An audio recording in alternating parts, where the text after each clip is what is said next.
은행은 거의 관공서예요, 관공서. 그래서 우리나라 은행은 무너집니다. 이 글로벌 이게 크립토가 기본적으로 보더리스거든요. 국경이 네. 없어요. 네. 저는 비트코인 네 번째 반감기 시즌이 힘없이 종료됐다고 생각을 하는 입장입니다. 네. 뭐 왜 이렇게 4년 주기가 잘 맞아 떨어지느냐라는 거에 대한 질문은 이거는 아직도 미성숙한 자산이기 때문에 한 100여 명의 거대한 고래들이 이 영향을 미친다. 제가 이더리움 얘기를 많이 했더니 이 독자들이 굉장히 혼란스러워하세요. 그럼 비트코인 팔고 이더리움 가야 된다는 얘기냐? 리얼월드 어셋이라 그래갖고 부동산이라든가 채권이라든가 주식을 토큰화할 수 있는 그런 생태가 만들어진 거죠. 그래서 드디어 이제 이더리움 같은 블록체인 플랫폼들이 부가가치 생산에 기여하는 거예요. 근데 미국이 2016년도에 이거를 도와주겠다는 거예요. 제도화 시키겠다는 거거든요. 네. 그걸 아주 노골적으로 얘기해요. SEC 의장하고 이렇게. 네. 그래서 이게 만약에 저는 삼각형이라 그러는데 시장, 기술, 제도의 삼각형이 만들어지면 네. 이 시장 폭발합니다. 그래서 2026년도가 미국 예. 때문에 이 크립토가 부가가치를 만드는데 토커나이제이션의 시장, 기술, 제도의 완벽한 트라이앵글이 만들어지는 첫 원년입니다. 트럼프 대통령이 25년에는 관세 전쟁으로 소기의 목적을 달성합니다. 그리고 25년 끝자락 26년 초 이제 환율 전쟁이 같이 만납니다. 그리고 나아가서 26년에는 스테이블 코인 전쟁으로 이어질 텐데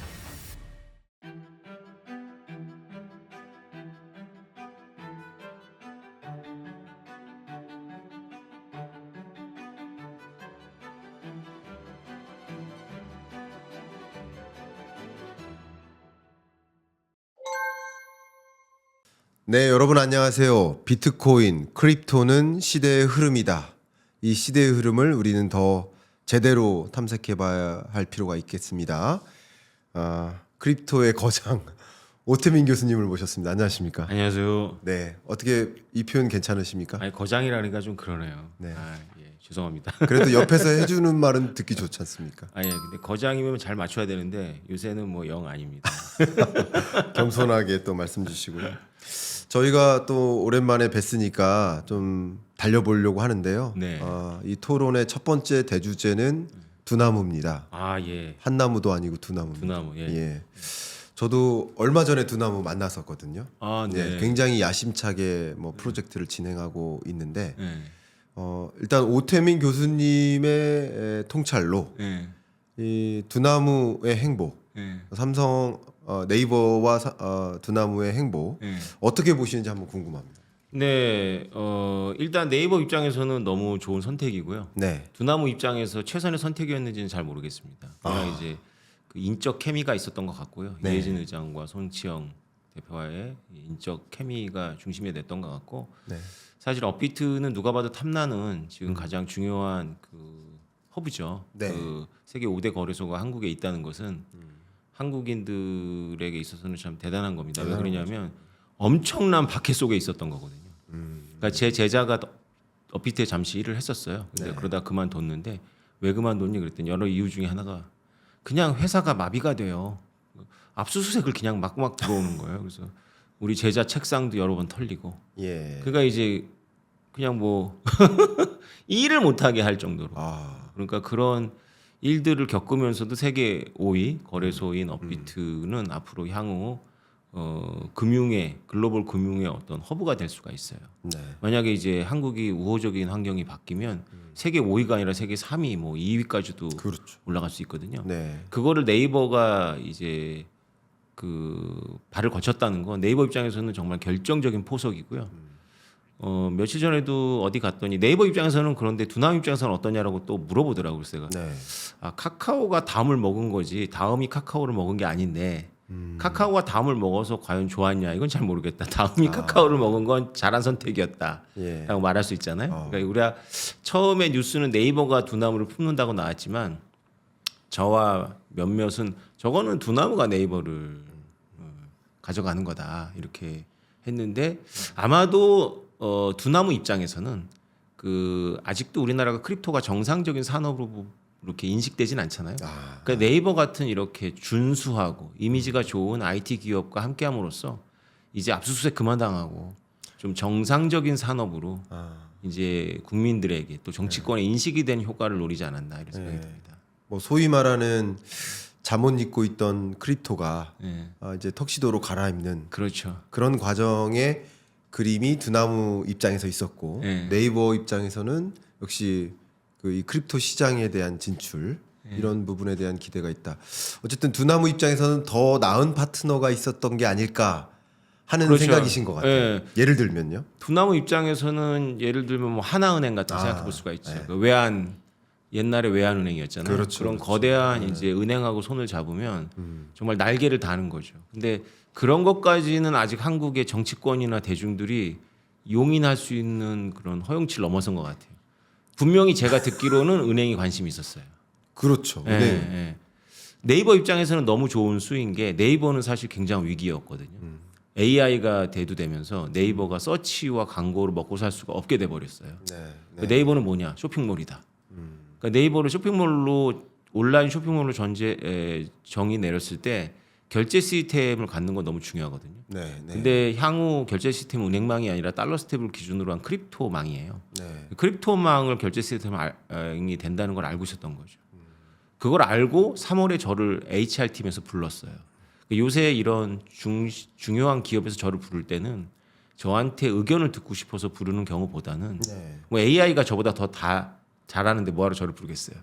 저를 이용해서 그러니까 사내의 어떤 그런 방향성을 제시한다거나 네. 아니면 저를 부른 팀이 이제 누군가를 설득하기 위해서 부른다거나 아니면 제가 이제 그걸 거기서 강연하고 밖에 나가서 이렇게 이런 준수한 채널에서 이제 정책 당국자들한테 호소를 하게 네.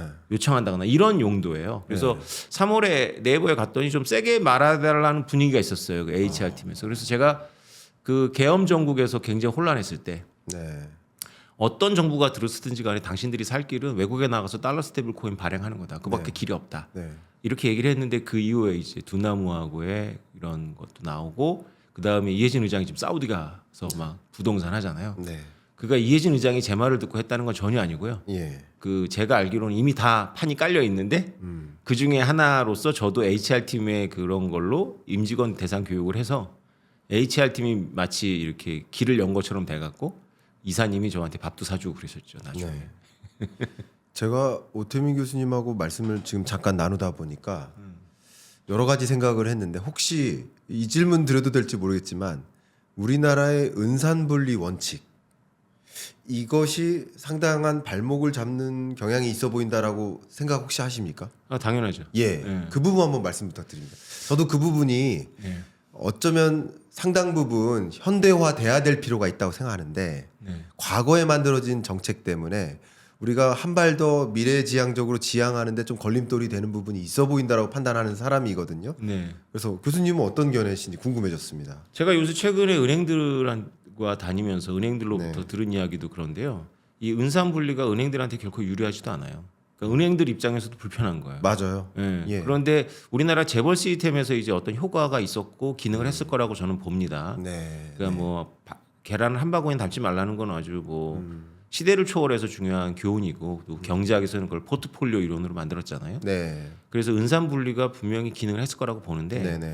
이 IT 시대에 몇 가지 법이 의미가 없어요. 그 특히 이 크립토 시대에는 외환 관리법이 의미가 없거든요. 네. 그러니까 우리가 이제 미국에서 공부하는 아들한테 뭐 1년에 5만 달러 못 보내는 거 있잖아요. 이상 네네. 못 보내는. 그거는 금융망을 통제했을 때 가능한 이야기고요. 그렇죠. 이 비트코인이나 달러 스테이블 코인은 주머니에 줄 수 있는 거기 때문에 뭐 보이지도 않아요. 그런 법도 이미 기술에 의해 가지고 무력화된 거고 네. 마찬가지로 그거를 중개하는 게 이제 스마트폰이거나 이런 네이버 같은 어플리케이션인데 이들 보고 은행을 하지 말라는 건 어느 정도 이해가 되는데 파이낸스와 관련한 상품을 개발하지 말라는 건 상당한 문제가 있는 거거든요. 아, 네. 네. 예. 우리나라가 치고 나갈 수 있는데 네. 굉장한 발목이 되고 있다고 저는 보고 있습니다. 좀 중요한 포인트 주셨고요. 이게 좀 광의로 해석을 해보면 저도 이제 토론자로서 의견 드리면 미국의 은행들을 이제 IB라고 부르잖아요. 인베스트먼트 뱅크라고 부르잖아요. 그러니까 실제 인베스트먼트의 기능을 많이 하고 있지 않습니까? 근데 우리나라는 은행들이 이제 예대 마진 소위 그러니까 이자 수익과 비이자 이익으로 나눴을 때 이자 이익이 절대적인 비중을 차지하는. 근데 상대적으로 미국 은행들은 이자 이익보다는 나머지 투자 수익 같은 것들이 더 많은. 그러니까 그런 것들이 많은 스타트업에 투자하고 또 많은 스타트업에 투자한다는 얘기는 그 스타트업의 일정 부분 지분을 갖는 이런 것들이 기본적으로 은산벌리 원칙이 우리나라가 스타트업이나 혹은 중소기업이나 유망한 기업들이 등장할 때 기술 기업들이 등장할 때 그걸 더 지원해주고 독려해주는 장치가 돼야 되는데 어쩌면 이 인산분리 원칙 때문에 그런 게 좀 제약이 있고요.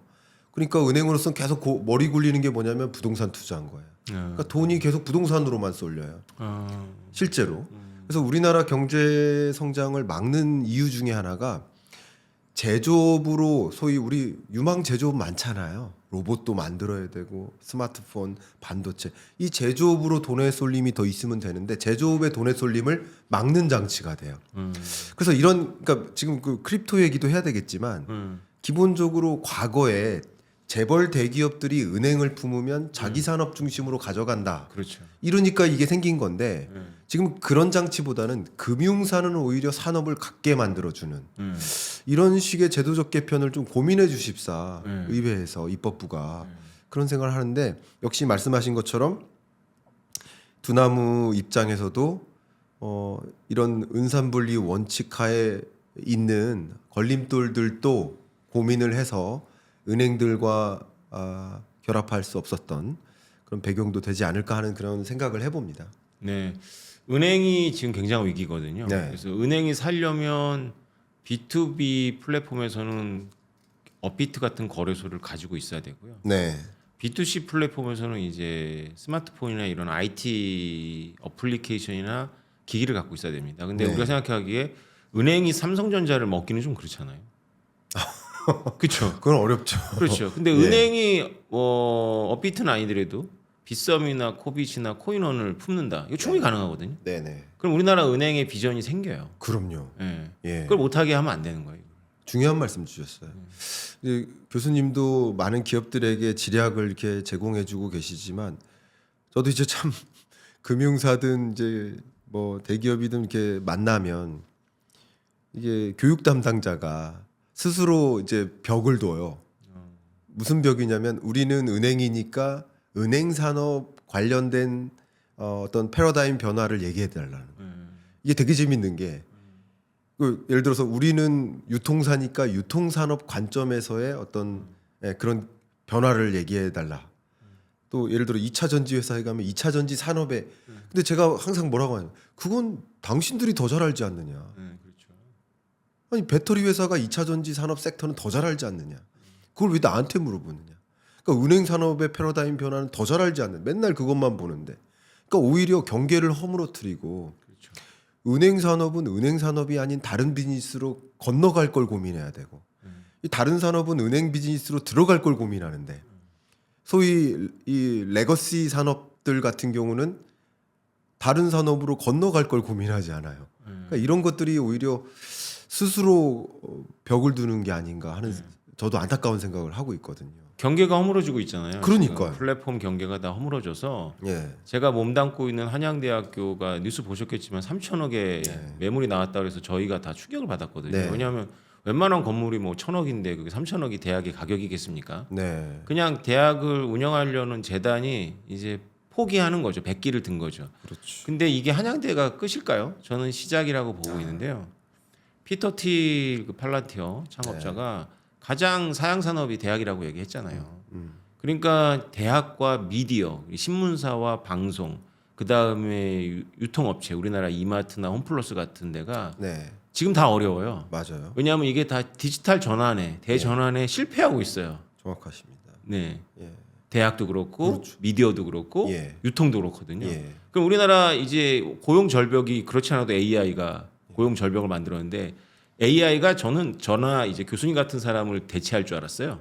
근데 그건 아니고 AI가 예. 새로 사회 진출하는 청년들의 문을 다 닫아버리더라고요. 변호사들이 어시를 안 뽑고 예. 회계사들도 그 밑에 조수를 안 뽑아요. 네. 그래서 제가 있는 판교에서는 그 판교에 있는 개발업체한테는 그 신규 개발자 써라. 그러면 월급 우리가 다 주겠다. 이런 오퍼가 오는데 회사들이 안 쓴대요. 왜냐하면 귀찮은 거예요. 네. 애들이라고 표현하면 좀 이렇지만 예. 밑에 관리하기가 맞아요. 더 귀찮은 거야. 그냥 챗GPT한테 맡기고 뭐 코드 잘 짜주고 네. 물어보면 하니까 맞아요. 이런 국가 비상 상황이거든요. 맞습니다. 이게 청년들의 길이 막혔는데 예. 제가 보기에 큰 비즈니스는 지금 두 개밖에 없어요. AI하고 크립토. 예. 이거에 대해서 진짜 인식을 우리나라의 높은 분들이 하시고 네. 지금 다른 거 가지고 싸울 게 아니라 예. 이 고용 절벽에 빠진 청년들을 위해서 우리가 AI를 가지고 팀 몇 개를 확보해야 우리가 세컨 티어, 퍼스트 티어로 갈지는 모르겠지만 제가 보기에는 별로 전망이 없어 보이고 네. 이 크립토가 오늘도 우리가 토론하지만 경계를 다 허물어 버리는 거거든요. 맞아요. 맞아요. 여기서는 우리가 잘할 수 있어요. 맞아요. 예. 예. 그러니까 기본적으로 그런 생각을 경계를 허물어뜨리고 고민을 해야 되겠다. 굉장히 말씀하신 속에서 어떤 생각이었냐면요. 제 박사과정 공부할 때 같이 공부했던 이제 동생 한 명이 뭐 정말 유명한 여러분 다 아실 만한 이제 한 이 컨설팅 폼의 이제 임원인데 지금 컨설팅 폼들이 뭐 BCG, 뭐 맥킨지 다 포함입니다. 이 컨설팅 폼들이 글로벌리 어젠다를 제시한 게 리서치 어시스턴트를 쓰지 마라. AI를 써라. 그래서 리서치 어시스턴트 자리가 다 사라졌습니다. 국내도 다 사라졌습니다. AI를 쓰면 된다. 이게 가이드라인이에요. 그러니까 청년들이 예를 들어서 컨설턴트가 되겠다, 리서처가 되겠다. 그럼 리서치 어시스턴트를 거치잖아요. 저도 처음에 리서치 어시스턴트부터 시작을 했거든요. 그렇죠. 근데 그런 경력을 가질 기회조차가 없어지는 거예요, 청년들이. 그렇죠. 그러니까 사실은 기존의 어른들이 더 청년보다 더 어른들이 AI 활용 능력을 갖추니까 그렇죠. 이 청년들이 범접할 수가 없어요. 맞아요. 그러니까 그러면 청년들이 아예 채용이 안 되면 대기업들도 다 경력자만 채용하잖아요. 그러면 이대로 10년이 지나면 청년들이 이미 인구에서도 줄어들어 있는데 취업자에선 청년의 비중이 더 줄어 있어요. 저 이거 굉장히 큰 문제라고 보는데, 그러니까 자꾸 우리가 경계를 두고 이렇게 생각할 때가 아니다. 우리 어떤 산업이든 그런 생각을 하는 관점에서 그렇죠. 은산분리 원칙부터 한번 다시 고민해 볼 필요가 있지 않을까. 물론 은산분리 원칙이 주는 긍정적인 역할도 있지만, 근데 그 부정적인 역할이 있다면 그런 부분을 좀 조정해 나가는 새로운 은산분리 원칙 같은 걸 마련하는 그런 어떤 고민을 더 해줘야 되는 게 아닌가. 뭐 그런 생각을 많이 했습니다. 지금 금융 엘리트들, 특히 관료 출신들의 금융 엘리트들이 빠져 있는 그 과거의 생각에 집착하면 그 대학, 미디어, 유통 기업들이 디지털 대전환에 실패해서 지금 어려움을 겪은 것처럼 네. 우리나라 금융 산업이 전부 디지털 대전환에 실패할 거예요. 그러니까요. 큰일 났습니다. 지금 제가 그러니까요. 보기에. 이게 소위 빅테크 기업들은 금융 산업으로 다 진출했는데 그렇죠. 은행사들은 이 빅테크 사업으로 못 들어가니까. 맞아요. 예, 그러니까 경계를 스스로 둔 거예요. 맞아요. 되게 재밌는 현상이죠. 그리고 우리나라 국민들도 인식을 전환해야 돼요. 왜냐하면 네. 은행에서 뭔가를 팔았을 때 그것이 어떤 상품이든지 간에 계약서 잘 보고 해야 되는데 가격이 떨어져가 손해 보잖아요. 그럼 머리를 띠를 둘러요. 그러면 이분들을 도와주는 정치 세력이 나와요. 그래가지고 이상한 민법을 갖고 오잖아요. 뭐 착오에 의한 계약이었다. 뭐. 네네. 그럼 또 물어줘요. 아, 구제해주고. 그러니까 은행이 그럼 스스로 왜 거래소를 안 만들었냐? 비트코인처럼 요동치는 거래소 만들었다가 네. 가격이 폭락하면 다 물어달라고 할 텐데 우리가 어떻게 감당하냐? 그게 논리인데 예. 제가 그 논리를 반박을 못 하겠더라고요. 한 5년 전에 제가 이 얘기를 들었거든요. 그러니까 이거는 정치권이나 엘리트 문제가 아니에요. 그러니까 국민들도 이 우리가 금융 산업이 우리가 진짜로 이게 발전하려면 정확하게 본인이 책임지고 투자를 해서 그 승패에 대해서 본인이 책임을 져야 되는데 네. 은행이 한다 그러면 이제 다 책임지라는 거죠. 은행은 거의 관공서예요, 관공서. 그래서 우리나라 은행은 무너집니다. 이 글로벌 이게 크립토가 기본적으로 보더리스거든요. 국경이 네. 없어요. 네. 중요한 말씀 주셨습니다. 뭐 여러 가지 백그라운드가 있는데 주로 그런 것을 책임을 맡고 있는 임원분들이 어쨌든 계약직이잖아요. 근데 그 계약 기간 안에 그런 대변역을 이뤘다가 정말 만약에 변동성을 만나서 그 비즈니스가 망하면 자기는 임기를 이어갈 수가 없으니까 그러니까 책임을 짓고 싶지 않은 거죠, 구조가. 그런 것들도 상당 부분 자기가 고민해야 될 게 굉장히 많이 있는 것 같습니다. 근데 우리 교수님하고 이제 말씀 나누다 보니까 저도 너무 신났고 미래를 논하다 보니까 너무 재밌는데 어쨌든 아까 첫 질문에서 한번 집중을 해봤을 때 네이버는 결국 두나무와 함께 어떤 다음 그림을 그리고 있다고 혹시 생각하시는지 한번 여쭤보겠습니다. 예. 네이버는 이제 그 서치 산업보다는 이제 쇼핑이 그 점점점 성장하고 있는데 네. 여기서 더 나가실 것 같아요. 이해진 의장의 보폭을 보니까 네. 지금 우리 크립토가 전부 중동으로 꽂혀 있거든요. 두바이, 아부다비. 예. 근데 그 인근에 사우디도 네옴시티나 이런 걸 하면서 두바이를 벤치마킹 하고 있었거든요. 그런데 네. 이해진 의장이 사우디의 부동산을 토큰화하는데 네. 협력하겠다 뭐 이런 게 뉴스 보도 나오는 거 보니까 예. 이게 이해진 의장은 토큰화에 대해서 이해하고 계시고 네네. 그래서 네이버가 자산 토큰화의 중요한 어떤 역할을 하는 포탈 겸 그런 플랫폼으로 삼고 있는 거죠. 근데 사실 이게 강연이나 이런 곳에서는 자세하게 풀어드릴 수가 있는데 사실 은행망을 거치지 않는 크립토가 어디서는 이제 B2B로 중요한 길목이냐면 업비트 같은 물량이 많은 거래소가 굉장히 중요해요. 네. 물량이 많은 거래소가 왜 중요하냐면 물량이 없는 거래소는 환전 능력이 별로 없어요. 네네. 그러니까 슬리피지가 발생하기 때문에. 근데 물량이 많으면 그런 것들로부터 자유롭거든요. 그래서 물량이 많은 거래소를 확보를 하고 있으면 이 향후 크립토가 만들어갈 그 금융에 있어서 굉장히 중요한 허브가 되는 거니까 아마도 이해진 의장의 머릿속에는 향후 비즈니스는 결국 정부가 아무리 막더라도 그 IT하고 은행, 금융은 하나가 된다. 네. 거기서 네이버가 앞서 나가겠다. 이런 그림이 아닐까요? 네. 그것도 이제 또 하나의 키워드는 글로벌. 네. 이제 내수 산업이 아니다. 이거는 네이버는 뭐 이렇게 생각하는 것 같아요. 아, 말씀 감사합니다. 우리 교수님께서 이번에 진짜 이거 지금 뜨거워요.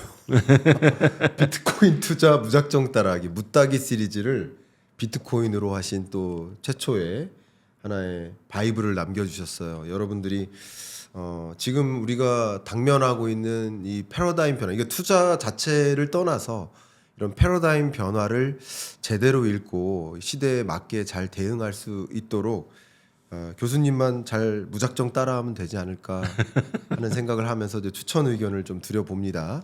감사합니다. 어쨌든 지금 교수님과 말씀을 나누다가 어쨌든 비트코인에 대한 주제를 빼놓고 얘기할 수는 없으니까 비트코인 질문을 한번 드려볼게요. 제가 간단한 질문부터 드릴까요? 제가 비트코인 몇 개 갖고 있을까요? 제가 한 번도 안 밝혔는데 아 교수님 혹시 그냥 한번 찍어봐 주세요. 비트코인 몇 개 들고 있을까? 2개요. 2개 들고 있다. 제가 가지고 왔어요. 네, 하나 들고 있습니다. 제가 정말로 서프라이즈로 어젯밤에 주문했어요. 새벽에 배송되어 있더라고요. 자, 비트코인. 실물 비트코인 보시면서 이거 얼마 안 합니다. 이게. 얼마죠 그게? 이게 코인 이거 3개에 예. 10,000원이 안 합니다. 예, 어쨌든 10,000원이 안 하던 시절도 있었죠. 근데 일단 기본적으로 이런 질문 드리겠습니다. 이 비트코인 한번 들어봐 주시겠습니까? 우리 네. 교수님이 들어주시면 썸네일감이 되지 않을까 예, 하고 질문을 드리고 싶은데 예쁘네요. 비트코인 기본적으로 왜 이렇게 조종되는 건지 네. 교수님의 견해 한번 여쭤보고 싶습니다. 저는 비트코인 4번째 반감기 시즌이 힘없이 종료됐다고 생각을 하는 입장입니다. 네. 뭐 100% 확신할 수는 없지만 네. 이건 뭐 그냥 그 상승장에 있었던 조정은 아니고요. 네. 그러기에는 좀 너무 시기나 이런 거하고 지금 현재 여러 가지 이슈에도 불구하고 계속 이렇게 흘러내리는 걸 보면 딱 예상치만큼 흘러내리거든요. 그러니까 네. 오른 거 다 반납하는 정도로 흘러내렸어요. 그러니까 2025년도 올랐던 거 다 반납했죠. 네. 그래서 작년 동기 대비 지금 마이너스 2%에서 마이너스 3% 정도 됩니다. 네. 그런데 폭락하지 않았던 이유는 원래 시즌이 종료하면 폭락하거든요. 네. 폭락하지 않았던 여러분들은 이제 비트코인 처음 오신 분들은 이게 무슨 폭락이 아니야 그러겠지만 비트코인 세계에서 40%는 폭락이 아니고요. 50% 넘어야 이제 폭락 수준에 들어갑니다. 폭락이 안 했던 거는 이제 그만큼 폭등을 안 했기 때문이다. 라고 보고 있고요. 네. 왜 이렇게 4년 주기가 잘 맞아 떨어지느냐라는 거에 대한 질문은 이거는 아직도 미성숙한 자산이기 때문에 한 100여 명의 거대한 고래들이 이 영향을 미친다. 이 100여 명의 거대한 고래들의 정신이 결국은 시장에 반영을 하는데 이들에게 있어서 4년이라는 거는 좀 마법과 같다. 이들은 지금 우리한테는 사실 그러니까 우리가 생각하기엔 이들은 너무나 엉망장자니까 뭐 이런 걸 초연할 것 같지만 거꾸로 생각해 보면 자기가 지금 비트코인 10,000개를 던지는 것과 6개월 후에 10,000개를 던지는 것과 수십억 원이 왔다 갔다 하거든요. 네. 예, 그러니까 그 의사결정을 내려버리는 거죠. 네. 그래서 2025년 하반기에 이 오래된 오지라고 하죠. 오래된 오지 고래들이 수십만 개를 던졌어요. 네. 그거를 받아냈다는 게 경이적이고요. 네. 또 하나는 그들이 던졌다는 게 또 놀랍고, 그들이 그래서 여태까지 참았는데 결국은 10만 달러 벽에서는 좌절을 하는구나, 이런 것도 좀 배웠고. 네. 그래서 그런 소수 한 100여 명이 좌우하는 시장이다 아직은. 그렇게 보셔서 네. 조정이 된 것이다. 그러니까 비트코인이 조정된 이유를 이제 교수님은 그렇게 보신 겁니다. 네. 제가 이렇게 질문 드려도 될까요? 저는 이런 결도 있어요. 그러니까 여러 가지 해석을 해봐야 되는데 교수님하고 한번 여러 가지 해석을 한번 시도해 보겠습니다. 트럼프의 지지율과 코인 가격의 상승률 상당 부분 상관관계가 있다고 보시는지요? 있어요. 있죠. 네. 그러니까 어쩌면 트럼프 대통령이 등장하고 강하게 상호 관세 밀어붙이고 지지율이 좀 트럼프 잘하고 있어라고 혹은 기대감 이런 게 솟구칠 때 비트코인 가격이 치솟고 네. 지금 25년 하반기로 올수록 트럼프 혹은 공화당의 지지율이 많이 떨어지고 있지 않습니까? 네.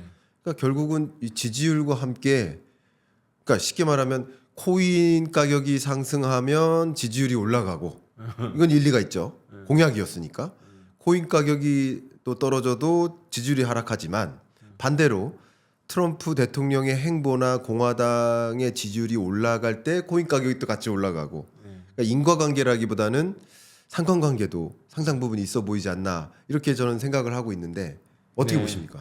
제가 지금 시즌 종료된 느낌이 있다라고 의견을 네. 밝혔지만 사실 그 결정을 내리기 전에는 어떤 생각을 했었냐면 똑같은 생각인데 예. 앱스타인 보고서를 깠어요. 그럴 때 전부 주류 언론이 그 트럼프의 정치적 위기가 올 거다라고 네. 했거든요. 네. 그게 이제 사실이냐 아니냐는 좀 더 두고 봐야 되지만 네. 그때 비트코인이 폭락을 시작했어요. 맞아요. 그래서 이게 트럼프에 대한 트럼프의 안위죠. 예. 그러니까 생물학적 안위, 정치적 안위가 다 달려 있는데 예. 그것이 비트코인의 굉장한 그 하방 압력으로 올 거라는 것은 이제 우리가 미리 예측은 했었어요. 왜냐하면 워낙에 이제 트럼프와 트럼프 가문과 크립토가 밀착돼 버렸죠. 네. 시장에서. 네네. 원래는 아니었지만. 그래서 그렇게 트리거가 시작이 됐는데 그거에 비해서는 그렇다면 이게 바로 반등을 했었어야 돼요. 왜냐하면 이게 뭐 인과관계는 아니거든요. 사람들이 머릿속에서 이제 강력한 상관관계인데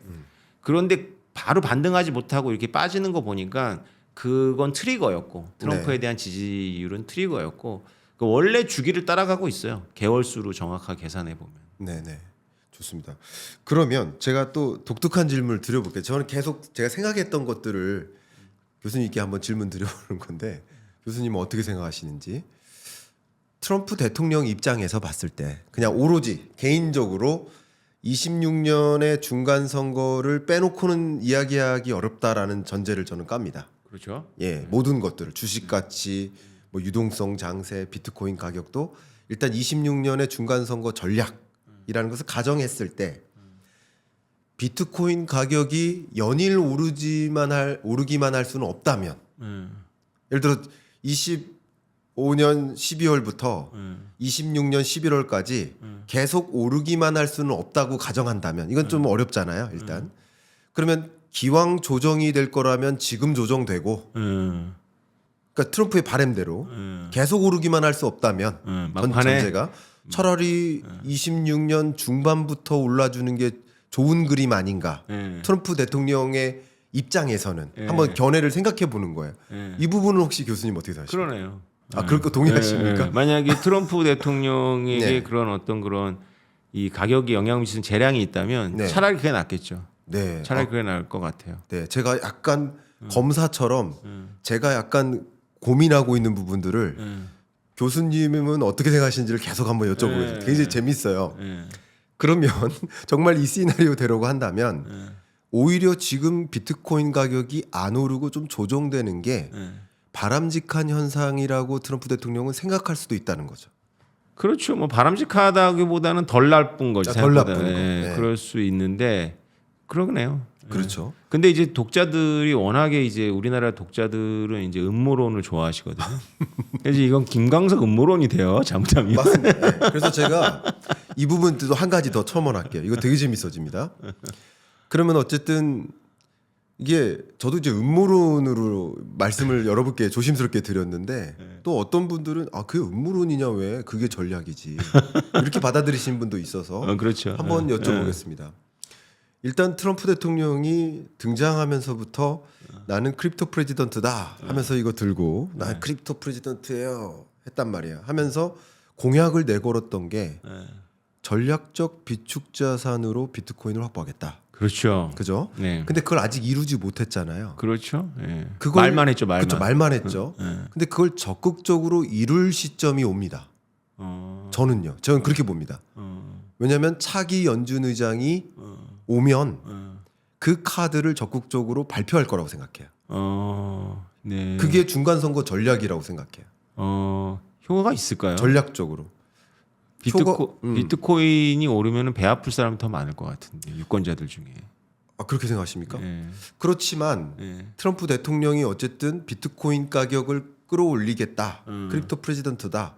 그리고 그 공약 중에 그걸 이룰 수 있는 방법 중에 하나가 전략적 비축 자산으로 얘네가 확보를 하면 그만큼 수요가 집중되니까 가격이 오를 수밖에 없고 그런 현상이 있으면 다른 나라들도 전략적 비축 자산으로 또 확보하는 움직임이 있을 수 있고 그러니까 그런 액션을 취하면 역시 26년 중반부터 이게 상승하는 모멘트를 가져올 수 있다라는 그림까지 그리고요.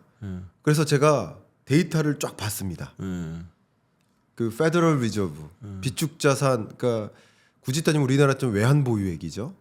외환 보유액의 형태로 미국이 1등은 아니에요. 중국이 더 많아요. 근데 이거 되게 중요한 게 외환 보유액의 형태로 금으로 갖고 있는 나라가 1등이 미국입니다. 그래서 미국이 압도적으로 중국보다 금이 많고요. 전체 페더럴 리저브의 75% 정도가 금입니다. 그러면 제가 한번 되게 재미있는 시나리오가 뭐냐면요. 한번 검증 한번 해봐 주십시오. 그러면 연준으로서 만약에 코인으로 비축한다라는 액션을 취하려면 사와야 되잖아요. 뭐를 가지고 사오냔 말이죠. 금을 가지고 사오는 거 아니겠습니까? 그게 절대적인 비중이거든요. 금을 가지고 금으로 코인을 사는 건데 이렇게 얘기하면 금 갖고 계신 분들이 안 좋아하시더라고요. 근데 저는 그런 시나리오를 그려봅니다. 그래서 만약 연준이 정말 코인을 산다면 금으로 사야 된다는 거죠. 금과 바꾸는 형태죠. 그러면 트럼프 대통령으로서 가장 좋아하는 시나리오는 뭐냐면 그동안 금 가격은 올려놓고 코인 가격은 좀 떨어지고 그리고 금으로 대거 코인을 바꾸면 중간 선거 전략으로서는 승산이 있다고 생각하지 않을까요? 저는 이렇게 지금 트럼프 대통령의 전략을 고민해봤습니다. 혹시 교수님 어떻게 생각하십니까? 이제 아주 흥미롭고 재밌는 네. 생각이신데, 그러니까 지난번에 대선 때 유권자 구조에서는 크립토에 대해서 이렇게 대통령 후보가 이렇게 긍정적으로 얘기를 하면 네. 그 바이든 표를 가져오는 효과가 있었어요. 네. 그게 보통 이제 미국에서 나온 그 통계적 프로파일을 보면 네. 크립토 투자자나 보유자들이 아시안계 젊은 남성 이렇게 나오거든요. 네. 이들이 정치적 성향은 민주당이에요. 네. 근데 그들을 많이 갖고 온 거죠. 그렇게. 근데 지금 이제 1년 동안 트럼프와 트럼프 가족들이 크립토를 가지고 온 난리를 다 쳤잖아요. 그래서 저는 이 정치적으로 이미 정치화 돼버린 것 같아요. 미국에서 비트코인과 그렇죠. 이게. 그래서 네. 지금은 비트코인을 위한 공약을 해봐야 그거 상쇄시키는 반대의 이해 관계자도 생긴 거예요. 생겼다. 기분이 나쁜 거예요. 그렇죠. 예. 그렇죠. 그러니까 그래서 교수님께서 말씀하신 것처럼 미국의 금을 가지고 비트코인으로 바꾸는 전략은 계속 회자되고 있는데 네. 그걸 잘 못하는 이유 중에 하나가 뭐냐면 금이 없어요. 장부상으로는 있는데 네네. 포트녹스라는 미국 기지에 금이 있는지 몰라요. 그걸 까기로 했는데 안 깠거든요. 그 까기로 했는데 안 깐 거를 보니까 네. 없는 거예요. 있으면 깠겠죠. 그러니까 저는 지금 말씀드렸던 것은 이제 월드뱅크에 있는 데이터를 가지고 말씀드린 건데 네. 그러니까 까지 않았으니까 그거마저도 좀 의심스러울 수 있다. 그렇죠. 아, 그래서 네. 저는 비트코인이 장기적 전망이 밝다고 보는데 네. 보는 게 바로 그겁니다. 미국이 금이 없어요. 그래서 네. 원래 지금 금융 시스템에서 금이 필수적인 건 아니지만 심리적인 어떤 그 다시거든요. 그래서 뭐 포트녹스에 금이 없다 그러면 달러가 흔들리고 그게 심리적인 공황을 순간적으로 줄 수 있는데 네네. 미국이 저는 게임 체인징을 준비하고 있다고 생각하거든요. 네. 그러니까 제 책에도 제가 강조하지만 1차 세계대전, 2차 세계 거치면서 전 세계 금이 미국으로 몰렸고 그걸 기반으로 해가지고 금의 달러를 간접적으로 연동한 그 브레튼 우드 시스템이 출발할 수 있었던 거거든요. 네. 근데 이제 그게 시효가 다 된 거죠. 그러니까 무역 적자도 그렇고 금의 유출도 그렇고 네. 이거를 비트코인으로 바꾸려고 한다고 보는 거예요. 네네. 그게 이제 트럼프 대통령의 아이디어가 아니고 트럼프를 대통령으로 만든 어떤 띵크탱크들의 아이디어였는데 네네. 이게 트럼프의 개성하고 잘 안 맞아요. 왜냐하면 계산을 해보면 우리가 100만 개를 전략 비축 자산으로 비트코인을 모으기로 했었거든요. 네네. 대통령 선거 기간과 당선 직후에.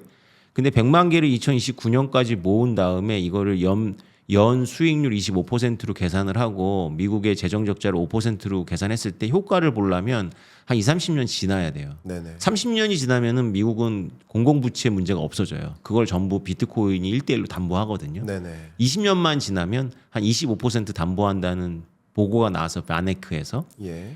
근데 근데 문제는 뭐냐면 우리가 트럼프 대통령의 개성에 대해서 여러 의견이 있겠지만 우리가 공감하는 개성은 있잖아요. 나르라는 거. 네. 30년 지나가지고 이 사람 안 계세요, 이분. 그러니까 이분은 여기에 관심이 없는 거예요. 그러니까 내가 죽고 없는데 왜 그래가지고 나 동상 세워주게? 뭐 그런 관심이 없는 거예요. 지금 선거가 중요하거든요. 그렇죠. 달러 스테이블 코인은 바로바로 효과가 나와요.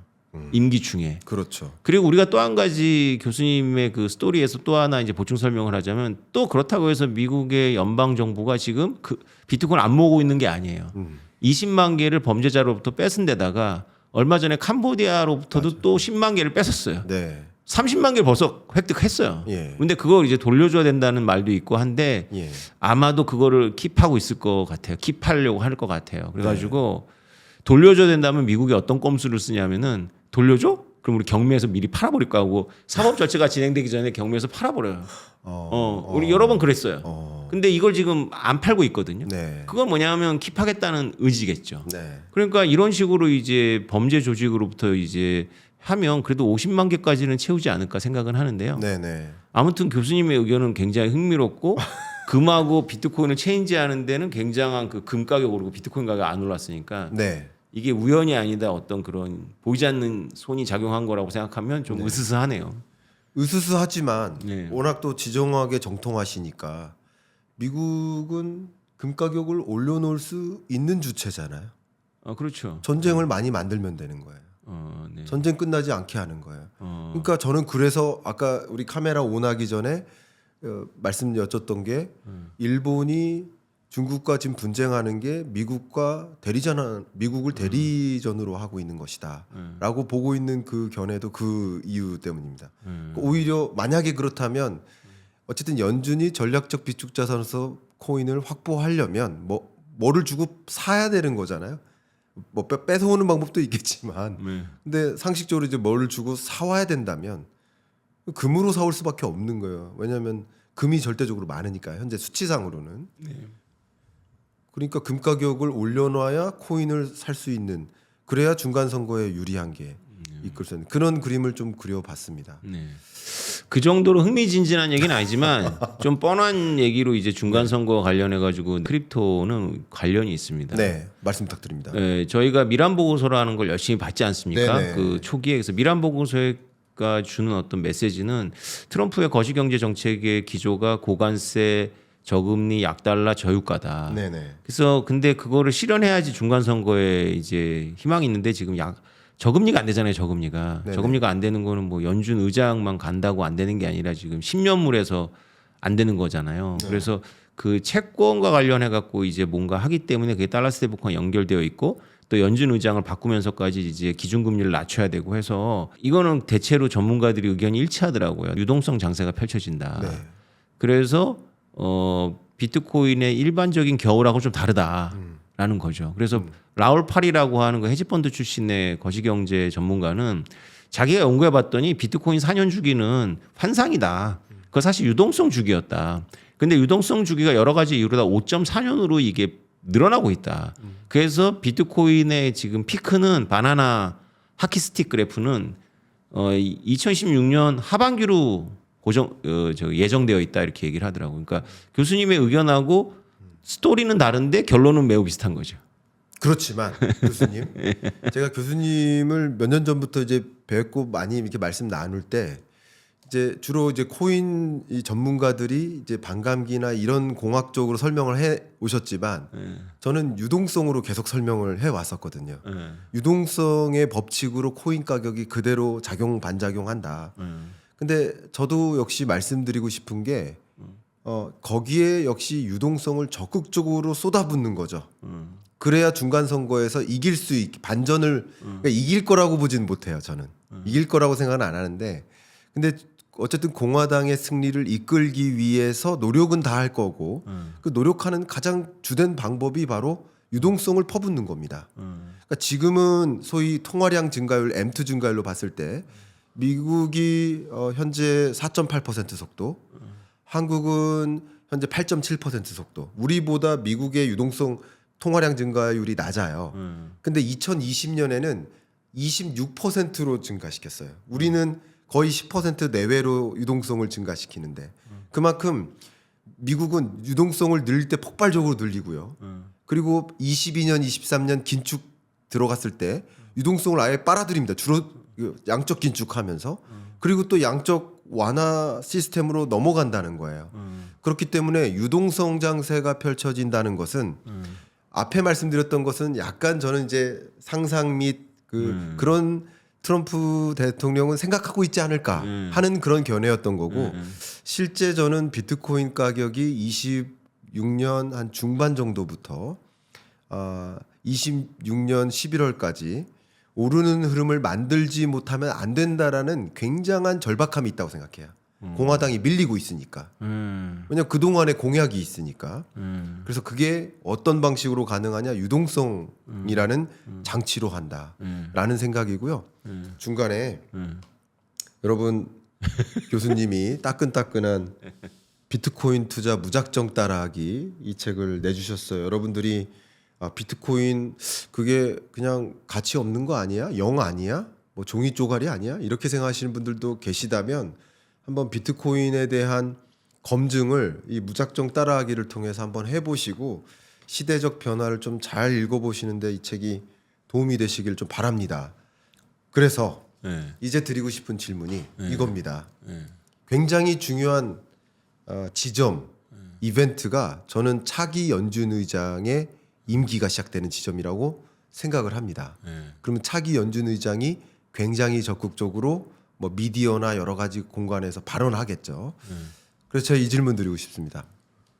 차기 연준 의장이 누가 될 것 같습니까? 거시경제 전문가께서 저한테 이런 질문 주셔가지고 제가 좀 난감하죠. 저는 알고 있어서요. 그러세요? 네. 스코 베센트예요? 케빈 워시일까요? 케빈 헤셋일까요? 베센트일까요? 혹시 모릅니다. 모르시죠? 저는 알고 있습니다. 어... 누구냐면 네. 여러분께 최초 공개합니다. 네. 트럼프입니다. 제가 말씀드리는 의도는 뭐냐면 누가 되든 상관없다. 결국 트럼프 대통령이 생각하고 있는 걸 그대로 수행할 수행자를 뽑을 거다. 지금은 뭐 케빈 워시하고 헤셋하고 거의 지지율을 왔다 갔다 하고 있는데 제가 보기에는 뭐 누가 되든 그 의지는 똑같이 가져갈 거다. 근데 차기 연준 의장이 갖고 들어올 공약이 뭘까? 전 굉장히 고민 많이 하거든요. 그거 한 가지가 뭔지 아십니까? 트럼프 대통령이 12월 FOMC 회의가 있는 기간 동안 기준금리를 어떻게 해야 된다고 했냐면 1% and maybe even lower. 근데 지금 미국 기준금리가 3.75%입니다. 근데 1% or even lower가 되려면 지금의 중립금리를 3%로 가정하고 있는데 그럼 중립금리를 낮춰야만 해요. 그럼 연준은 중립금리에 대한 재추정, 대한 연구 뭐 이런 보고서가 하나 나올 겁니다. 그래서 중립금리가 왜 3%여야 되냐? 미국에게는 1%가 적절하다. 이런 식으로 하면서 그래야 금리를 인하할 만한 명분이 생기고 그것에 화답하는 듯이 헤셋 헤니시 위원장이 plenty of room to cut rate라고 바로 화답했어요. 그러니까 3.75에서 3%로 인하한다면 plenty of room이 아니에요. 그러니까 중립금리를 인하한다. 그게 한 가지고요. 그리고 양적 완화 단행한다. 그러니까 스테이블 코인은 이제 단기 국채를 매입해 주는 장치고요. 연준이 장기 국채를 매입해 주는 엄청난 속도로 유동성 공급을 단행한다. 그러니까 이런 것들을 분명히 발표할 거라고 생각이 돼요. 당연히 이게 트럼프 대통령의 이건 강한 의지입니다. 이거는 비트코인 가격은 몰라도 이 유동성 장치를 활용할 것은 너무나 명확하고요. 그걸 이른바 디베이스먼트 전략이라고 하죠. 그러니까 돈의 가치를 떨어뜨려서 유동성을 풀어서 돈의 가치를 떨어뜨려서 나머지 자산 가치를 끌어올리는 거죠. 근데 제가 한번 여쭤보겠습니다. 교수님께. 유동성에 따라서 가장 민감하게 반응하는 거. 유동성이 쪼그라들 거야, 늘어날 거야에 따라서 가장 많이 민감하게 대응하는 반영되는 게 코인일까요, 주식일까요, 부동산일까요? 속도는 코인이 제일 빠른데요. 그렇죠. 그러니까 결국은 유동성 장세 속에서는 그 유동성 효과가 디베이스먼트 이펙트가 코인에서 가장 먼저 나올 수밖에 없다. 근데 물론 트럼프의 의지는 주가든 코인이든 다. 제가 혼자 다 얘기하면 여러분들이 싫어하세요. 예. 네, 그래서 이런 재밌습니다. 의지까지 갖고 있습니다. 재밌으시죠? 그러니까 그래서 라울 팔의 의견하고 대체로 결론이 비슷해지고 계세요. 맞습니다. 예, 저도 이제 매년 경제전망서 내는데 그렇게 써놨어요. 저도 유동성 파티요. 예, 그런 결에서 코인에는 또 기회가 있어 보이지 않나 이런 생각. 그러니까 여러 결에서도 제가 지금 쭉 이어가는데 여러 결에서 그렇게 좀 보고 있습니다. 근데 그 한 가지 우려되는 거는 비트코인의 경우에 한해서 워낙에 그 오지들이 지금 인내력 바닥을 보여주고 있거든요. 그래서 네. 그런 것들이 옴에도 불구하고 오지들이 드디어 이제 내가 엑시트할 기회가 왔구나 해갖고 또 던질 가능성이 있고 그 물량이 적지 않을 거예요. 네. 만약에 네. 그렇다면. 그게 좀 우려되는 거네요.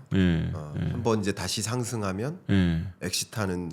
그러니까 사실 이번에도 대대적인 조정이 있었던 게 일종의 엑시트하는 열풍이 있었던 거죠. 그렇죠. 예. 그냥 뭐 10년 지갑, 뭐 12년 지갑 이런 지갑이 막 움직이는데 얘네들은 뭐 10,000개씩 움직여요. 네. 그러니까 뭐 그거를 기관이라 그래도 지금 비트코인이 비싸기 때문에 그걸 한꺼번에 받기도 어렵거든요. 근데 기관이 받다가 지쳤는데 아무튼 이들이 왜 이렇게 던지는지는 이제 나중에 이제 여러 가지 가설이 나오겠지만 제가 보기에는 10만 달러가 이들이 심리적 장벽이었던 것 같아요. 만약에 교수님께서 말씀하신 그런 유동성 파티가 벌어지면 10만 달러를 다시 돌파하면서 이제 우리가 맥락을 이해할 수가 있겠죠. 10만 달러를 드디어 이제 진짜로 돌파한 건지, 네. 그다음에 10만 달러에서 다시 한번 고래들과 이 게임을 벌일 건지 이런 게 있는 거고요.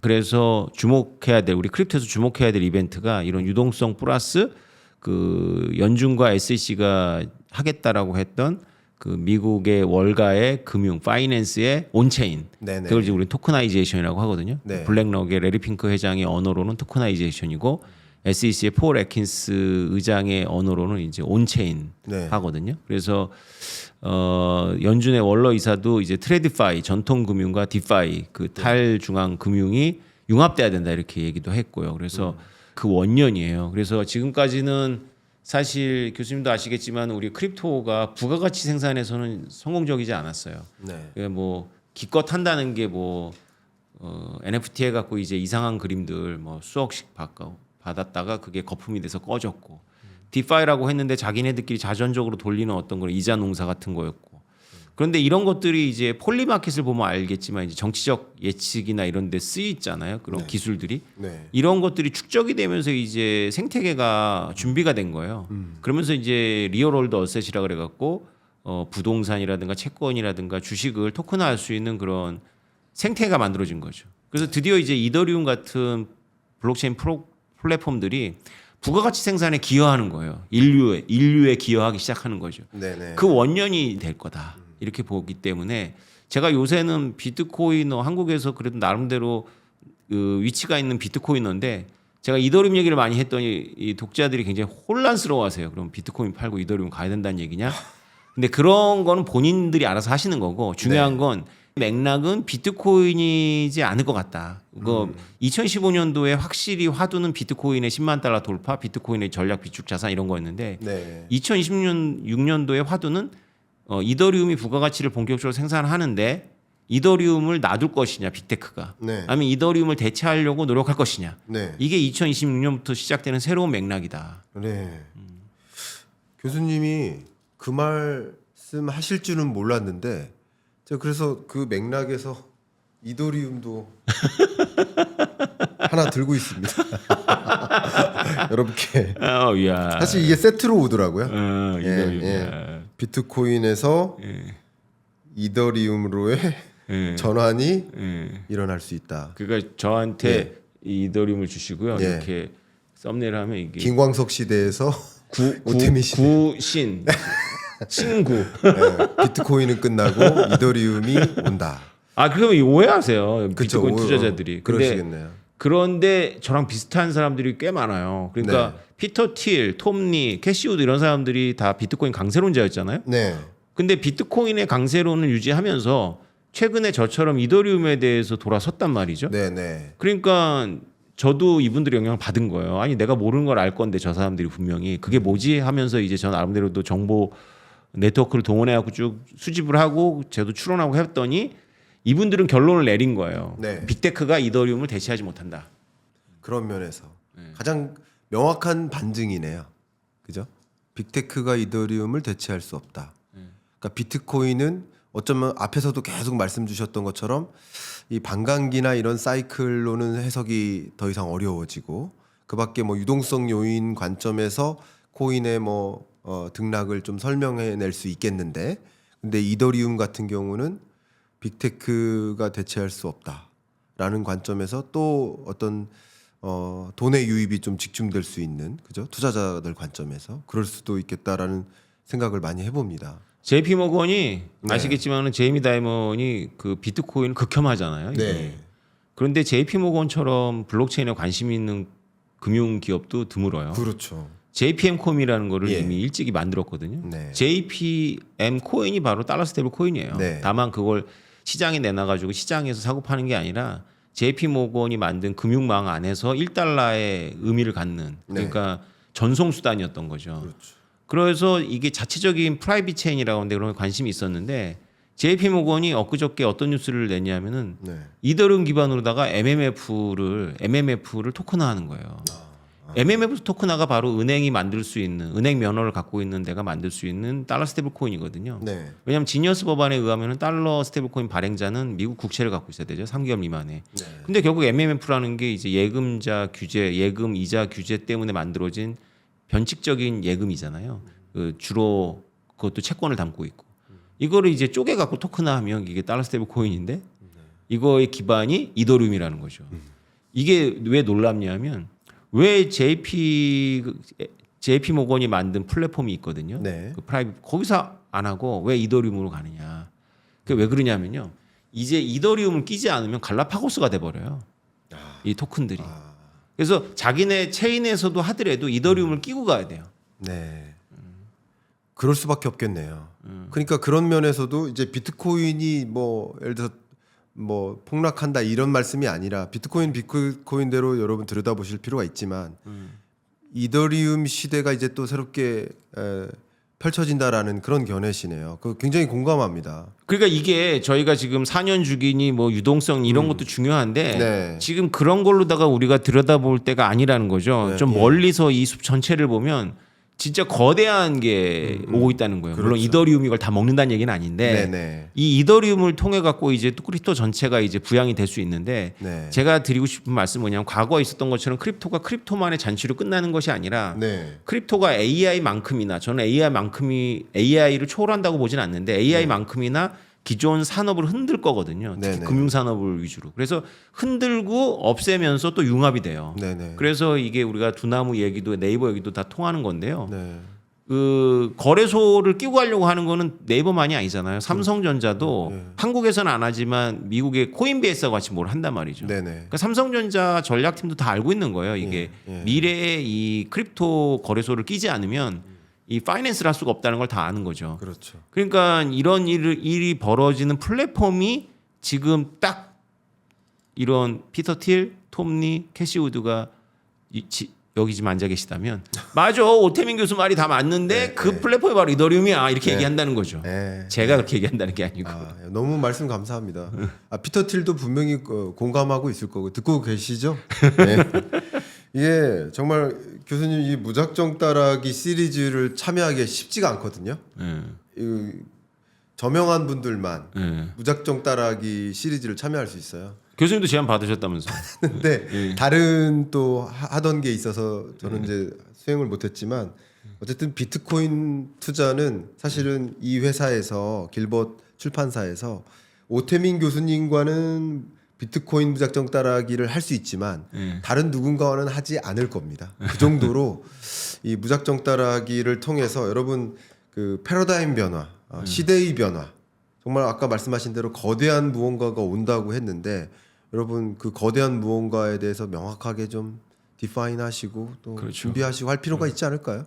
투자 여부를 떠나서 시대에 뒤처지지 않기 위해서라도 한번 보시고 비트코인 투자 여부에 대해서 혹은 이 시대적인 변화에 대해서 한번 굉장히 쉽게 쓰셨거든요. 쉽게 한번 들여다보시면 어떨까 하는 추천 의견을 또 한번 드려봅니다.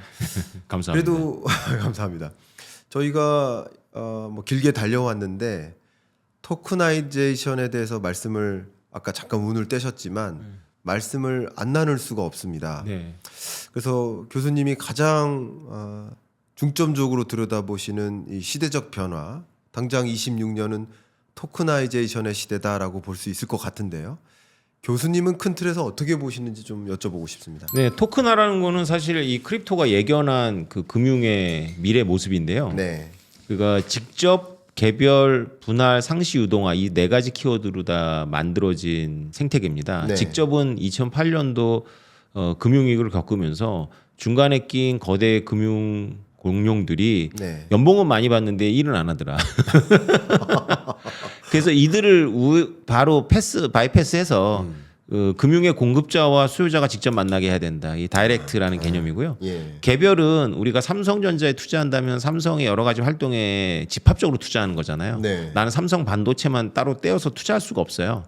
근데 삼성 입장에서도 만약에 엔비디아가 주문을 넣으면은 라인을 세 개를 구축해야 되는데 지금의 자본시장에서는 이게 상당히 애매합니다. 전환사채 같은 거밖에는 방법이 없거든요. 네, 근데 전환사채는 사실 나중에 주식으로 전환되니까 기존 주주들의 이익하고 충돌하는 면이 있어요. 네, 네, 예, 그걸 별로 중요시 여기진 않지만 그런데 개별은 뭐냐면 이 라인 세 개에 대해서만 토큰을 발행해 갖고 네. 그거를만 가지고 돈을 충당해서 이제 그 주문을 하고 거기서 나온 이익을 토큰 투자자한테 돌려주는 개념이거든요. 네, 네. 이게 이제 전력 회사들이 그리드 단위로다가 이런 토큰화를 시도하고 있어요. 글로벌 전력 회사들이. 네.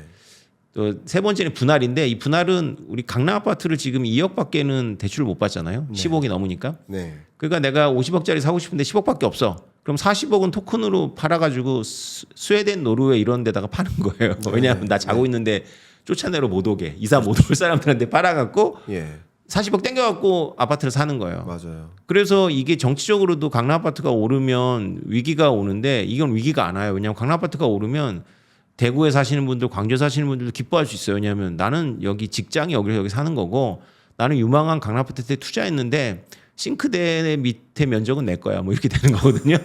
화장실 변기통 아래는 내 거지. 뭐 이렇게 되기 때문에 좋아할 수 있어요. 네, 네. 네. 이게 토크나 분할의 특징이고요. 상시유동화는 이제 돼지가 자랄 때까지 기다리지 않고 돼지에 대한 토큰을 돼지가 자라는 과정에 구제역 온다 그러면 떨어지고 팔아버리고 뭐 구제역 아니었대 그러면 올라가고 이런 게 상시유동화거든요. 그렇죠. 직접 금융과 상시유동화는 사실 상충하는 개념인데 이게 토큰으로 기술적으로 할 수가 있는 거예요. 네. 말씀 들어보시면 아시겠지만 이게 시장이 있어요. 네. 그리고 기술이 이제 이 크립토가 발전하면서 이 생태계가 만든 기술이 있어요. 네. 이게 왜 안 되고 있냐면 제도가 뒷받침 안 되는 거예요. 제가 만약에 강남 아파트를 10억을 가지고 40억을 토큰 팔아갖고 이렇게 하면 국세청이 야 너 40억 토큰 그거 부채 아니고 너 소득이야. 최고 세율 50% 때려버려가지고 20억 내야 돼요. 네네. 그러면 스위스하고 제가 스웨덴은 투자한테 내가 뭐라고 얘기해? 니네 돈 뺏겼다 봐. 국세청이 이렇게 해야 되거든. 그러니까 이게 불법은 아닌데 하면 이렇게 국가가 안 도와줄 수 있거든요. 네. 근데 미국이 2016년도에 이걸 도와주겠다는 거예요. 제도화 시키겠다는 거거든요. 네. 그걸 아주 노골적으로 얘기해요. SEC 의장하고 이렇게. 네. 그래서 이게 만약에 저는 삼각형이라 그러는데 시장, 기술, 제도의 삼각형이 만들어지면 네. 이 시장 폭발합니다. 그럴 수밖에 없죠. 네, 제도적 기반까지 뒷받침되면서 네. 기술과 시장이 만나니까. 네. 근데 이 트라이앵글을 교수님이 고민하신 겁니까? 혹시? 제가 뭐 고민하겠어요. 저는 이제 그 열심히 서치하고 네. 예, 이 세계 엘리트 주류들의 생각을 이제 제가 정리해 드린 거죠. 예. 근데 이 트라이앵글로 설명해서 이 세 가지가 같이 맞물리면 폭발한다는 그 말씀이 이렇게 이 프레임을 만드셨다면 진짜 접근이 굉장히 좋아 보인다. 논문 같이 쓰실까요? 네, 시장 기술 제도. 근데 우리는 계속 시장 기술은 가는데 제도가 안 되는 거잖아요. 그렇죠. 우리 앞부분에 말씀 나눴었던. 그렇죠. 그러니까 미국은 지금 미국 정부는 이 문제에 있어서 예. 제가 느끼기에는 완전 주관적인 건데 시속 200km로 달려가고 있어요. 네. 근데 한국은 이걸 아세요. 그러니까. 예, 근데 한국은 지금 스쿨존에 있어요. 스쿨존에. 네. 너무 조심스럽게 운전하고 위험을 너무 과대평가하고. 제가 그 CES는 이제 삼성전자랑 자주 가고 MWC는 이제 SKT하고 자주 가거든요. 근데 갈 때마다 느끼는 게 뭐냐면요. 미국이나 뭐 주요 국가, 유러피언 국가들의 주요 고위직 장관급 관료들이 그 현장에 오는데 거짓말 아니고요. 운동화 신고 청바지 입고 옵니다. 백팩 메고요. 그 변화를 보려고 와요. 근데 저 들으셔도 좋습니다. 근데 우리나라 과기정통부 장관 오시고 이렇게 하잖아요. 사진 찍으러 와요. 30분 있다 갑니다. 그 30분 동안 오면 많은 이 사실 그런 박람회를 하는 게 많은 바이오와의 미팅을 하기 위한 거거든요. 그러니까 미팅을 몇 개 했다가 성공 여부예요. 특히 스타트업들은 이제 자라나는 AI 스타트업들은 글로벌리 몇 개 기업들과 미팅을 했고 MOU를 이게 성과인데 그 미팅을 계획하고 있을 거 아니에요. 근데 이제 장관급이 이렇게 오면 그 모든 게 잠깐 일시 중지예요. 그러니까 있던 미팅 다 철회해요. 그러니까 다 그 분을 의전하는 것에 집중하니까 그게 풀스탑이에요. 한국관 같은 데 가면요. 그리고 30분 사진 찍고 돌아가세요. 그럼 정말 이 시대적으로 어떤 변화가 있는지를 체감하지 못해요. 전 너무 안타깝게 생각합니다. 정말 우리나라의 고위직 공직자들이 먼저 야, 지금 중국은 여기까지 가고 있구나. 미국은 이런 걸 시도하고 있구나. 근데 우리도 이런 걸 시도해야 되는데 우리의 제도적 기반은 얼만큼 따라오지? 전 정말 고민하고 막 생각하고 가셨으면 좋겠는데 그러니까 사진 찍고 왔다 하고 가시는 거예요. 나머지 일정은 정말 뭐 하시는지 모르겠습니다. 제가 다 말씀드리긴 좀 어렵지만 좀 속상한 그런 기분이 듭니다. 말씀하시니까 제가 떠올랐습니다. 교수님 용감하시지만 저는 용감하지가 않아갖고 살아있는 권력은 절대 비판하지 않거든요. 그래서 근데 SEC가 미국의 증권거래위원회잖아요. 네. SEC가 로빈후드하고 같이 규제를 만든다고 뉴스가 나왔어요. 물론 로빈후드하고만은 아니지만 코인베이스 뭐 이런 데랑 해요. 그러니까 우리나라로 치면 우리나라 증권거래위원회가 토스랑 같이 규제를 만드는 거예요. 이게 우리는 상상이 안 되잖아요. 우리 이런 거 따지는 데서는. 그러니까 미국은 우리가 이거 잘 모르니까 관료들이 아까 그 운동화 신고 왔다는 게 상징적으로 보여주는 건데 내가 잘 모르니까 배운다. 그렇죠. 이런 건데 우리는 뭐 다 아세요. 다 알아갖고 이미 다 안다고 생각하시죠. 다 아세요. 다 아셔서 이거는 진짜 비판이 아닌데 저는 살아있는 권력 절대 비판하지 않습니다. 다 아시니까. 진심으로 다 아셔가지고 의전만 하는 거 의전만. 저는 정말 그러실 거면 안 오시는 게 더 도움되지 않나. 그리고 차라리 이제 예를 들어서 과장급들이 와서 정말 다 이런 걸 챙기고 더 고민하고 가시는 게 맞지 않나 이런 생각을 하는데 아이고 그런 얘기하면 뭐 합니까? 제가 혼자 중요한 말씀이세요. 그래서 우리나라 금융 엘리트들이 너무 다 아셔가지고 지금 이렇게 스쿨존으로 드라이브를 거시면 제가 이거 예견해 보겠는데요. 우리나라 국민들이 이제 미국 주식을 사는 정도가 아니라 네. 내후년부터는 그러니까 1년이 더 지나면 그냥 로빈 플랫폼으로 우리나라 주식 다 거래합니다. 토큰화 돼버렸기 때문에. 그렇죠, 그렇죠. 우리나라 부동산도 로빈 플랫폼에서 거래할 거예요. 그렇죠. 우리나라 토슨이 이런 네. 삼성 이런 거 다 손발을 묶어놨기 때문에 그러니까. 결국 로빈 플랫폼에서 다 우리가 한국 자산도 거래하게 될 거예요. 네. 이게 우리나라 관료들이 너무 많은 걸 아셔가지고 이렇게 이런 일이 벌어질 거예요. 중요한 말씀 주셨습니다. 그러니까 오죽했으면 삼성이 한국에서 안 하고 그 그렇죠. 꿈을 미국에서 그렇죠. 코인베이스와 네. 그거 자체가 상징적인 네. 정말 저는 이 규제나 제도를 고민할 때 우리나라 안에서 고민하지 말고 그럼요. 네. 다른 나라랑 비교하면서 고민했으면 좋겠다는 생각을 해요. 개인적으로. 자꾸 이런 중요한 비즈니스 기회를 놓치는 게 안타까워서. 제가 이번에 넷플릭스에서 흑백요리사 2 시즌 2를 네. 1편을 아내랑 보면서 좀 충격받았어요. 네. 백종원 씨가 또 나오셨어요. 네. 그래서 흑백요리사는 백종원, 안성재 이 두 분을 빼면 얘기가 안 되잖아요. 근데 백종원 그 분이 한국에서 완전 난도질을 네. 당했잖아요. 네. 이게 한국 방송이면 가능했을까요? 그렇죠, 그렇죠. 보덜리스한 시대입니다. 그렇죠. 그래서 우리가 이렇게 보덜리스한 시대이기 때문에 흑백요리사 시즌 2에 백종원 대표가 다시 나오는 거예요. 그렇겠네요. 이게 한국인인데 플랫폼이 글로벌 플랫폼이니까 가능한 거거든요. 그렇죠. 한국적 정서, 한국적 전쟁, 한국적 정치가 별 의미 없어요. 그렇네요. 그 너무 중요한 말씀 주셨네요. 저 지금 닭살 돋아가지고 너무 중요한 말씀 주셨네요. 정말 그러니까 정책 당국도 우리 개인도 우리 기업도 그 시대적 변화를 잘 들여다보고 그것에 맞게 발맞춰 나가야 되는데 아까 말씀 주셨던 시장 기술 제도. 예.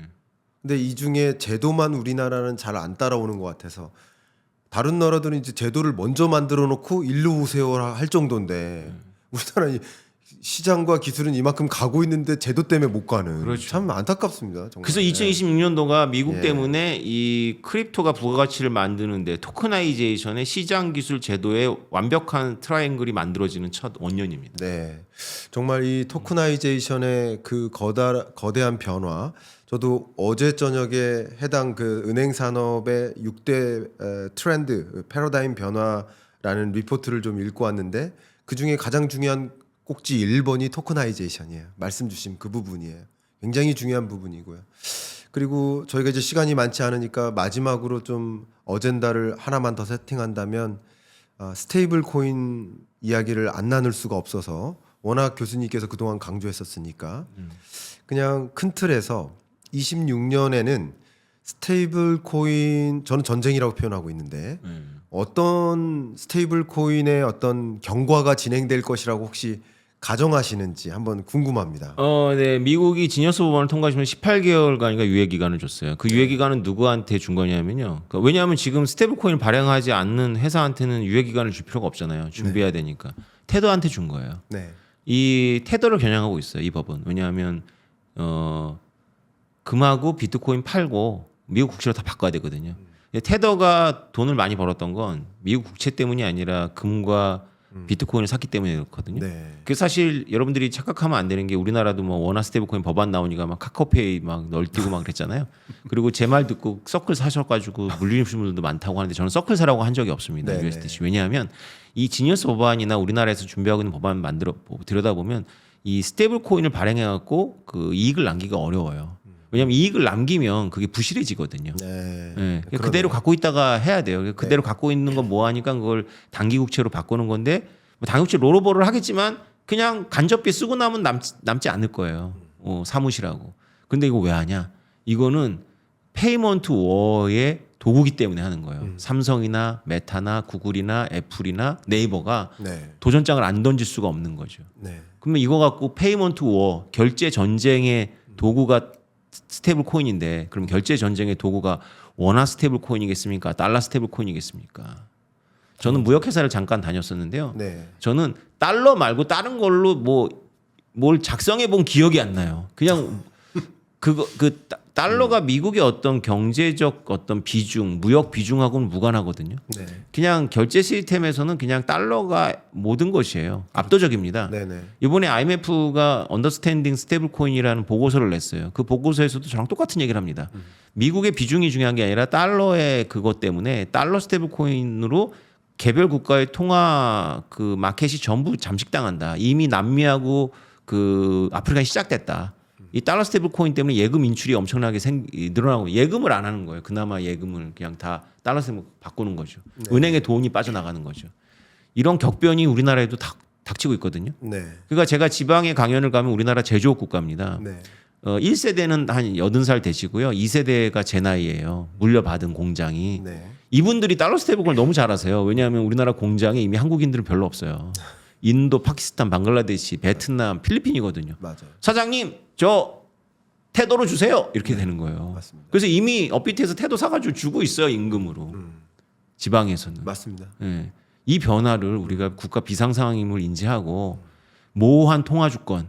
우리가 통화 주권이라는 게 뭐 교수님 너무 잘 아시지만 종이에다가 자기 나라 위인 적어 그려 넣을 수 있는 권리가 아니잖아요. 네. 자기 나라 형편에 맞는 환율, 통화, 이자율 정책을 펼 수 있는 건데 자기 나라 형편에 맞는 이자율 정책 폈더니 지금 환율 개판 나잖아요. 그렇죠. 이게 지금도 사실 되게 모호한 개념이거든요. IMF 보고서에서도 통화 주권이라는 말을 쓰더라고요. 근데 통화 주권을 지키려면 달러 스테이블 코인의 가장 좋은 방법은 건전 재정이다. 자기 자국 통화를 건전하게 갖고 가는 거다. 그밖에 답 없다라는 의미인데요. 통화 주권을 물어보면 답이 없어요. 우리나라도. 근데 금융 주도권을 물어보면 답이 있다. 우리가 달러 스테이블 코인 시대에 드디어 우리에게 기회가 왔다. 우리가 미국을 따라갈 수는 없어요. 미국은 발권 국가니까. 근데 미국 바로 코밑에서 전 세계의 금융의 한 부분을 적어도 이 아시아에서 싱가포르하고 홍콩의 금융은 다 우리가 가져올 수 있어요. 왜냐하면 우리에게는 IT 리터러시가 장착된 국민이 있고, 네. 예, 그리고 삼성과 네이버 같은 좋은 IT 빅테크 기업들이 있고, 네, 그래서 할 수 있는데 아까 교수님께서 말씀하신 시장과 기술 다 있는데 이 제도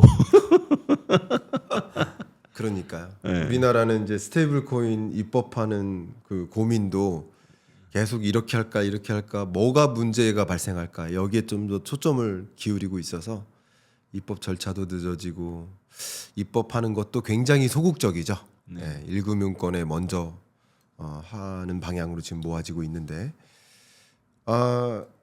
교수님하고 좀 오랜만에 이렇게 말씀 나누다 보니까 정말 다양한 시대적 변화. 저는 지정학적 이야기도 사실 많이 하고 싶은데 시간이 벌써 훌쩍 가서 지정학 이야기는 다음 기회에 좀 말씀 나눠보도록 하겠고요.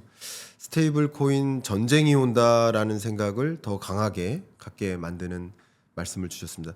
제가 뭐 다 코멘트 드리긴 어렵지만 스테이블 코인 전쟁이 온다라는 관점에서 제가 한 가지 상상하고 있는 게 뭐냐면요. 토론저로서 한 가지 말씀드리면 또 어젠다 꺼내겠습니다. 트럼프 대통령이 25년에는 관세 전쟁으로 소기의 목적을 달성합니다.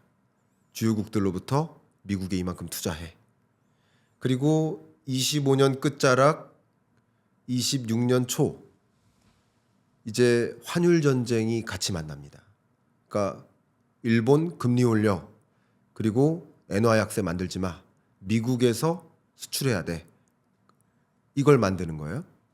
그리고 나아가서 26년에는 스테이블 코인 전쟁으로 이어질 텐데 세계 주요국들한테 달러 스테이블 코인으로 결제하면 관세 깎아줄게.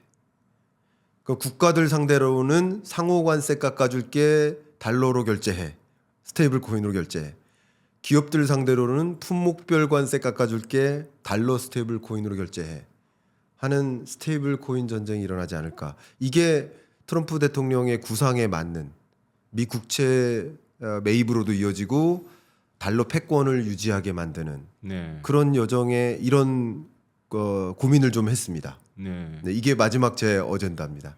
혹시 교수님은 이 부분에 대해서는 어떻게 생각하시는지 마지막에 여쭤보고 마무리하겠습니다. 제가 이더리움에 대해서 강조하는 이유가 이더리움 뒤에 지금 팔란티어의 피터틀이 있거든요. 네. 지금 교수님이 말씀하신 그 달러 스테이블 코인을 단지 하나의 금융 혁신으로 쓰는 게 아니라 전략적, 지정학적 툴로 사용하고 있는 그 브레인이 바로 피터 틸입니다. 네. 그래서 피터 틸이 강조하는 게 이더리움이기 때문에 제가 이더리움을 보는 거거든요. 그래서 네. 피터 틸이라는 사람의 머릿속에는 돈만 있는 게 아니고요. 음. 글로벌 오더라는 그런 큰 그림이 있어요. 네. 그래서 이게 다 수렴을 합니다. 글로벌 오더의 새 판이 짜여지는 거죠. 네. 거기 한 가지 교수님 생각에 전적으로 동의하고 한 가지 덧붙이자면 달러 스테이블 코인은 정확하게 중국을 겨냥하고 있다. 그래서 그거에 대해 중국의 반응은 달러 스테이블 코인 금지. 얼마 전에 발표했죠. 그렇죠. 중앙은행. 네. 그러니까 예. 중국도 이 판을 읽는 거예요. 그렇죠. 예. 예.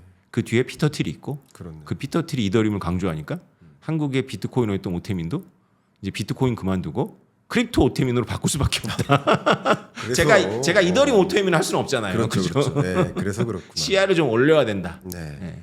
미국은 안티 CBDC법 예. 그리고 중국은 역시 달러 스테이블 코인 금지. 예. 서로 지정학적 이 크립토를 가지고 지정학적 전쟁을 펼치고 있는 상황이다. 이렇게 좀 정리를 하고요.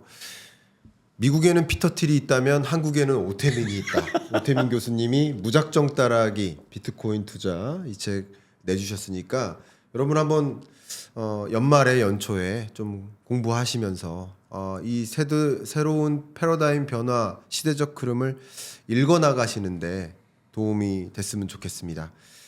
길게 토론 진행했는데요. 오랜만에 출연하셨으니까 소감 말씀 여쭙고 어떠셨는지 소감 말씀 여쭙고 마무리하겠습니다. 아, 네, 오랜만에 또 김광석 교수님 뵙고 즐거웠고요. 김광석 교수님은 뭐 무슨 사연인지 모르겠지만 일단 1년 만에 뵙는 것 같은데 나이를 거꾸로 먹으셨어요.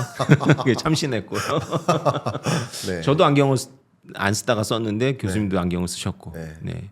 또 역시 또 제가 종종 이제 김광석 교수님의 유튜브를 보지만 거시경제에 있어서는 참 한국에서 이렇게 독보적이다. 해설이나 이런 게 맞죠. 우리가 이해하기 딱 쉽게 딱 판을 읽고 계신다. 예. 과찬이십니다. 그래서 우리나라 1,500원 넘습니까? 저는 그렇게 가지 않을 거라고 봅니다. 아, 예, 다행이네요. 네. 안정화로 봅니다. 왜냐하면 앞에 계속 저희가 토론한 것 중에 이제 우리나라 유동성 공급 속도가 줄어드는 게 아니라 미국의 유동성 공급 속도가 압도적으로 많아져. 그리고 우리나라의 금리 인하는 거의 끝나가지만 미국의 금리 인하는 대대적으로 일어날 것.